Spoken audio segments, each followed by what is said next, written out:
Tu sais, on nous a tellement répété la même chose. Mange 5 fruits et légumes, évite le gras, fais attention au sucre. Résultat, les gens n'écoutent plus parce que ça sonne creux.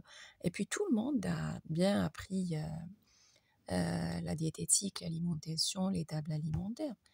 Donc, et là, moi aujourd'hui, je veux t'inviter à regarder ton alimentation d'une façon complètement différente. C'est une conviction, pas comme une liste d'interdits, mais comme un rythme de vie.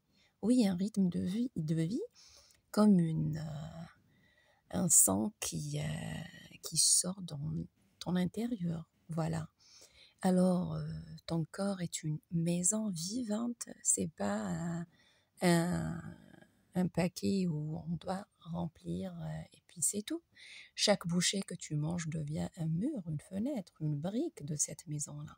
Si tu la construis avec des matériaux solides, protéines, bonnes graisses, glucides de qualité, eh ben, ta maison elle va être stable. Mais si tu la construis avec du sable, produits industriels, excès de sucre, aliments vides, tu verras des fissures qui vont apparaître. Donc, qui va être de la fatigue, maladie, manque d'énergie, anxiété, etc. Donc, voilà. Alors, ton corps a un rythme, on doit le respecter. Chacun de nous a son rythme, sa façon, son vécu. On ne peut pas se dire qu'on est égaux, qu'on peut dire des règles à tout le monde de la même manière. Non, c'est pas possible. Du coup, c'est pour ça que chacun, il doit bien connaître son corps pour bien appliquer certaines règles de certaines manières, de certaines façons. On ne peut pas parler à un peuple européen comme on va s'expliquer aux Américains, etc., de l'Asie, de l'Afrique. Non, on ne peut pas le faire de la même manière. Chacun a son vécu, sa terre initiale, etc. Alors, ton corps n'est pas une poubelle ouverte 24 heures sur 24, ni un champ de bataille, ni d'ailleurs un endroit d'expérience. On va expérimenter à longueur de l'année ceci et cela. Donc, il aime les repas réguliers, les pauses, la respiration, oui. Donc, le matin, il a besoin d'énergie solide comme du bois sec pour allumer un feu. Oui, on va commencer. Donc, œufs, pain complet, fruits, etc. À midi, il supporte un repas consistant pour continuer la journée. Le soir, il te demande de l'apaisement, pas de surcharge, soupe, légumes, repas légers. Oui, oui. Donc, c'est une question de respect, pas de mode. Alors, les signaux sont déjà en toi. Tu veux savoir si ton alimentation est bonne?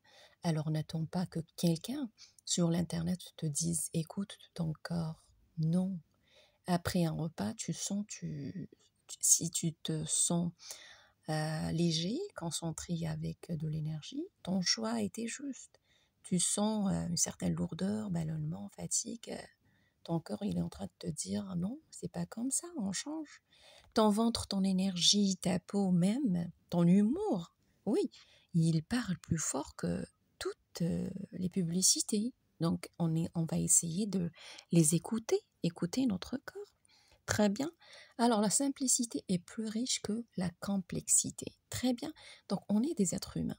Tant que les choses ils sont complexes, on va fuir. On va peut-être commencer, on va essayer, on va se dire, ok, je vais voir, je vais suivre ceci et cela, mais à long terme, je vais tout laisser tomber. Et ça va être encore plus grave. On est des êtres humains, c'est ça. Donc, on va chercher la simplicité.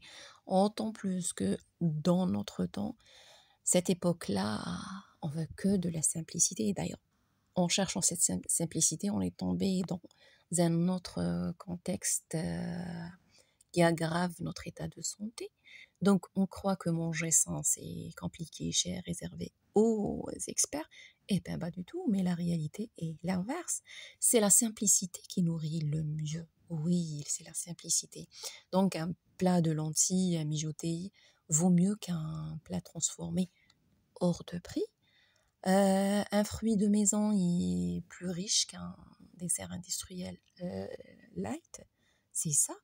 Et puis l'eau claire est plus précieuse que n'importe quelle boisson à la mode. Voilà. Donc plus tu simplifies, plus ton corps respire. Il a besoin, notre corps, de respirer. Alors la bonne alimentation, c'est une éducation, pas une punition. Il faut être convaincu de ça. Ne punissez plus vos corps. Si tu vois la diététique comme une prison, tu n'avanceras jamais sainement. Mais si tu la vois comme une école de sagesse, alors chaque repas devient une leçon.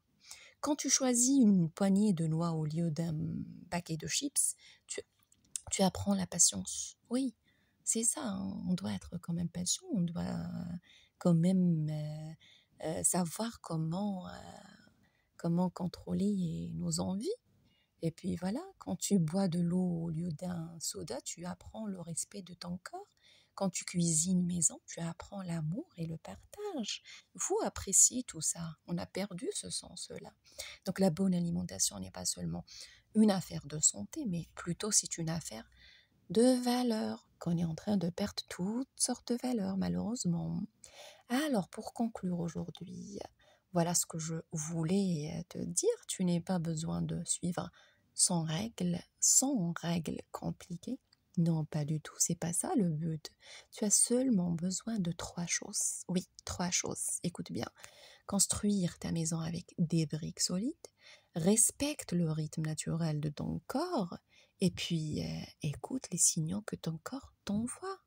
Et petit à petit, sans forcer, tu découvriras que bien manger n'est pas une lutte. Pas du tout, c'est pas une lutte, mais un retour à l'équilibre. Parce qu'au fond, ton assiette, c'est ta vie en miniature. Et chaque choix alimentaire est un choix de vie.